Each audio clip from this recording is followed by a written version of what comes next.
So as we go through the four phases of the money-making game, we can see that there are obstacles that can be internal. So they are psychological obstacles. And in terms of psychological obstacles, they can be subconscious or they can be conscious.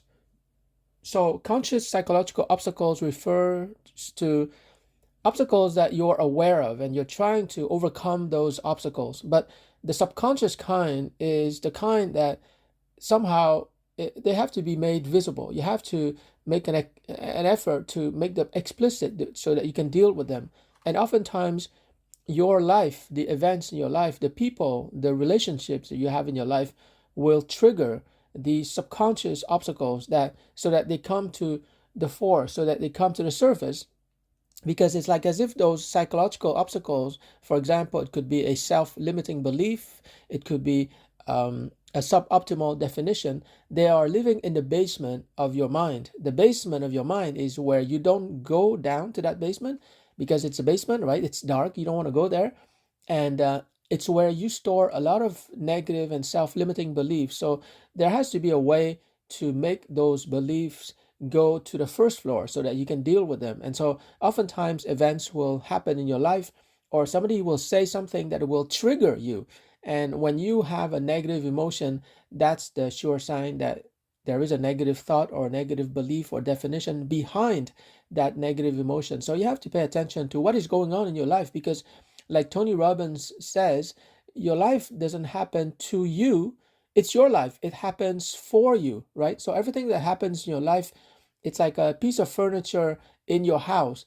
It's there for a reason. And so you can use that piece of furniture, or if you don't use it, just sell it or throw it out. But whatever is going on in your life, it's part of your life for a reason, right? So even what seems like an obstacle or a negative event, it's there to trigger something in the basement of your subconscious.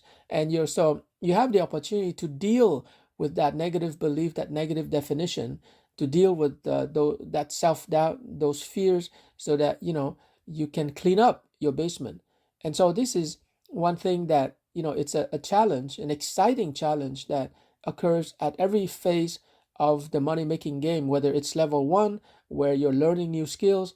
You might feel you're not capable of learning. For example, level two, you might feel shy, you might feel that you're introverted, but that's just a definition. You can just go out there and promote your service and product and skills.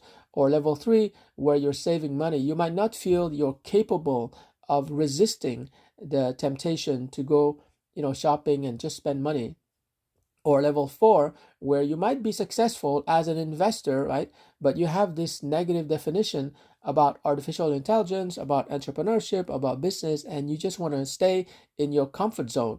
You might be a retired investor and you stay there, but you don't realize that you can always make more money.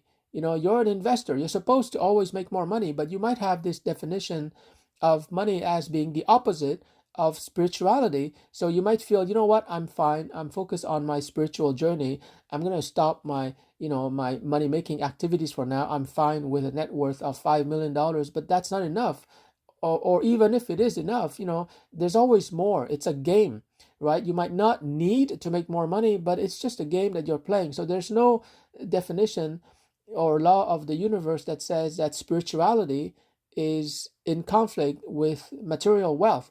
You can be extremely wealthy and at the same time you can be on your way to spiritual enlightenment. There is no conflict unless you define money or wealth in a way that conflicts with your spiritual evolution. In my case, there is no conflict at all. In fact, the two reinforce each other, because the more money I make by helping other people, the more spiritual I become. So it's also dependent on how you plan to make money. If you plan to make money by hiring people and exploiting their skills, their human capital, and paying them minimum wages while you're maximizing your profits, obviously that way of making money does not serve the collectivity, and therefore it goes against your spiritual values. But if you create a way to make money where you're enriching other people, you're helping families, you're helping people to get ahead financially, or not even get ahead. You help them to survive financially. You help them to gain new skills so that they can become professionally autonomous and eventually financially independent.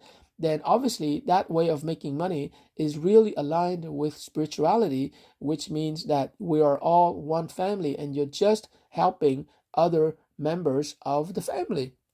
So, for example, when I created myfellowcanadians.org as a membership site, as a social enterprise to help all Canadians, and I mean 40 million Canadians, I feel this strong urge to help them. It's a spiritual energy that I feel, because it's not about me getting rich, it's about helping people, and allowing them to invest only $10 a month, and they will have access to all the courses and all the workshops that I've created in the last 20 years. So there's nothing more spiritual than that social venture where I'm going out of my way to help people. And of course, automatically, and this is a paradox, automatically I will earn much more profits than I could have earned if I was going out there on my own as a solo entrepreneur, as a traditional entrepreneur. So you always see this challenge, this psychological challenge in each of the four phases, but it turns out to be an incredible opportunity, because when you accept the challenge, when you accept to look at your beliefs and your definitions and you overcome them, you overwrite them, you change them, then you're going to be playing much better at level 1, 2, 3, or 4, because at all four levels, it's all about the universe showing in your material circumstances exactly what is inside of you, right? So you have to deal with the inner game.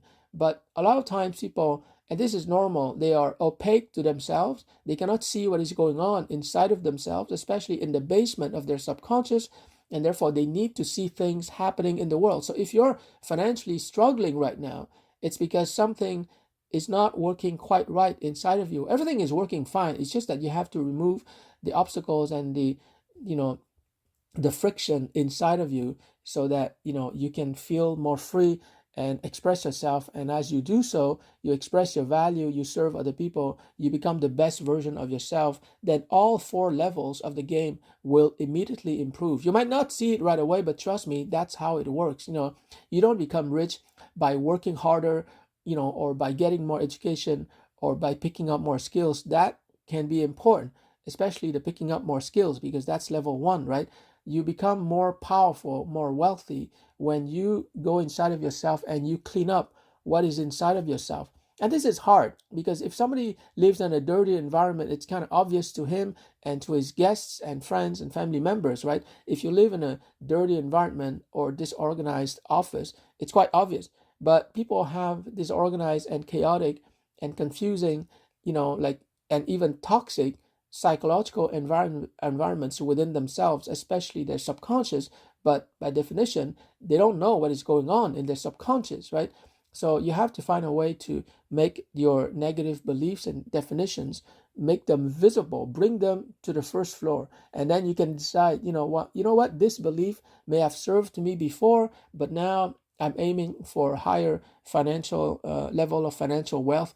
It doesn't serve me anymore. I'm just going to release it. So you don't, destroy or criticize your previous belief. You just say, I'm going to let it go, right? You can never destroy a belief or definition. It's always there, but you don't focus on it anymore. You focus on a new belief, a new definition of yourself that says that you are unconditionally loved, unconditionally deserving, and everything that you want in this life, especially when it serves other people as well. Everything that you want, you deserve. Everything that you need, you deserve. There is no question about whether you deserve the amount of wealth that you want. There is no question. There is no obstacle. There is no scarcity. It's just a mental construct. Everything in your life is created by you. And once you understand that, whether you're aiming for $10,000 a month or $20,000 a month or $50,000 a month, you will create it. You're not taking away that money from anyone. That's another belief or negative definition. The money that you're making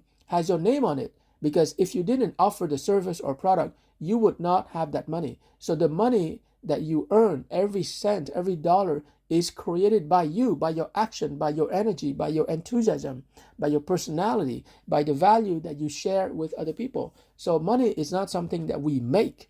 It's not like a car or a smartphone. It's something that you create, and money can come It can come in so many different forms, but you have to really understand the four levels of this money making game.